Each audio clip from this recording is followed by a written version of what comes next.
আসসালামু আলাইকুম। সবাই কেমন আছেন? আশা করছি সবাই খুবই ভালো আছেন। আমরাও আলহামদুলিল্লাহ আপনাদের সবার তো অনেক অনেক ভালো আছি। তো সবাইকে রমাদান মোবারক। তো দেখতে দেখতে 14টি রোজা শেষ হয়ে গেল। তো এটা হচ্ছে 14তম রোজার জন্য ইফতারের আয়োজন চলছে। তো আজকে এখানে গরুর চর্বি দিয়ে খিচুড়ি রান্না করা হবে। তো এখানে গরুর চর্বিটাকে ধুয়ে রেখেছি, আর এই যে এখানে হচ্ছে মশলাটাকে কষিয়ে নেওয়া হচ্ছে। আর এখানে যে গরুর মাংসের যেসব মশলা ব্যবহার করা হয়, তো সব মশলা দিয়েই এই মশলাটাকে প্রথমে ভালো করে কষিয়ে নেওয়া হচ্ছে। তো এই যে মশলা থেকে কিন্তু তেল ছাড়তে শুরু করেছে। তো এখন এর মধ্যে চর্বিগুলো দিয়ে দিল, আর চর্বিগুলোকে আগে কিন্তু ধুয়ে রেখেছিল, ভালো করে পরিষ্কার করে নেওয়া হয়েছে। তো এবার চর্বিটাকে ভালো মতো একটু কষিয়ে নিতে হবে। তো এর মধ্যে সামান্য একটু পানিও অ্যাড করে দিয়েছি চর্বিটা কষানোর জন্য। আর এদিকে চিড়া ভিজাবো। তো এখানে আমি চিড়া নিয়েছি। তো লাল চিড়া, আর চিড়া ছাড়া আসলে রোজাটা অসম্পূর্ণ মনে হয়। তো চিড়াটা আসলে রোজার মধ্যে লাগে, তো এই জন্যই আসলে আমরা প্রতিদিনই চিড়া খাই। তো এখানে লাল চিড়াটা নিয়েছি, আর লাল চিড়াটা কিন্তু খেতে ভালোই লাগে। সাদাটার থেকে আমার কাছে লাল চিড়াটাই খেতে বেশি ভালো লাগে।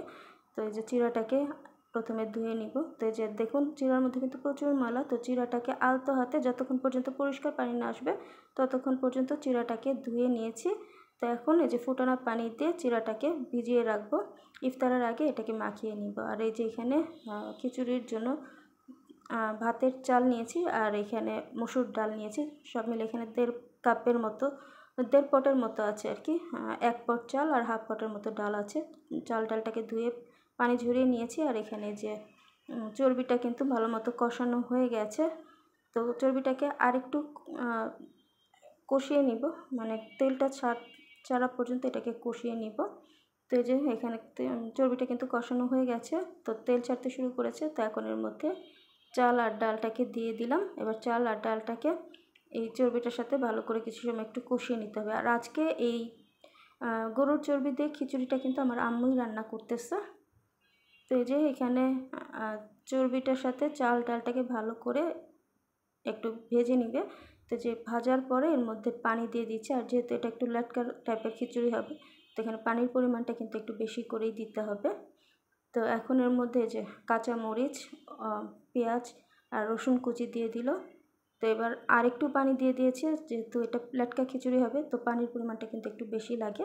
আর এই যেখানে আমাদের গরুর মাংসের একটা স্পেশাল মশলা আছে আম্মুর তৈরি, তো সেই মশলাটা দিয়ে দিলাম। দিয়ে এবার সব কিছু খুব ভালো করে নেড়েচেড়ে মিশিয়ে এবার এটাকে ঢাকনা দিয়ে ঢেকে রেখে দিব। তো এইটা বলক আসা পর্যন্ত অপেক্ষা করব। তো এই যে এখানে কিন্তু বলক চলে এসেছে, আর এই যে খিচুড়িটাও কিন্তু প্রায় হয়ে এসেছে। তো এই যে দেখুন, খিচুড়িটা চালটা কিন্তু একদমই গলে গেছে, আর এর মধ্যে কিন্তু চর্বিটাও কিন্তু সেদ্ধ হয়ে গেছে। তো মোটামুটি রান্নাটা কিন্তু প্রায় হয়ে এসেছে। তো এখন এটাকে ঢাকনা দিয়ে ঢেকে রেখে দিব। তো এটা আরেকটু শুকাবে আর কি। আর যে চুলার আঁচটা একদম মিডিয়াম আঁচে দিয়ে রেখে দিব ইফতারের আগ পর্যন্ত।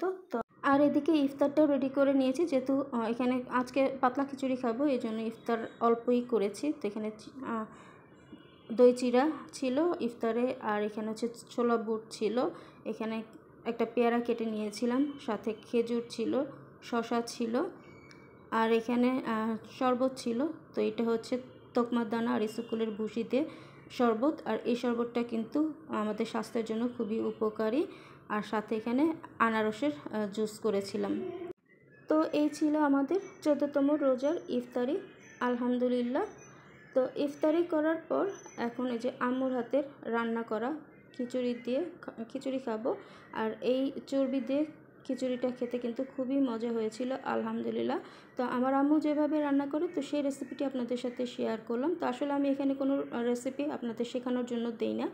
আমার আম্মু বা আমার আত্মীয় স্বজন বা আমার হাজব্যান্ড, আমার বড় বোন যেভাবে রান্না করে সেই রেসিপিটি আপনাদের সাথে শেয়ার করি। যদি আমার এই রেসিপিগুলো আপনার ভালো লাগে তাহলে অবশ্যই একটি লাইক দিবেন, আর যদি ভালো না লাগে তাহলে স্কিপ করে চলে যাবেন। তাহলে আজকে এই পর্যন্ত।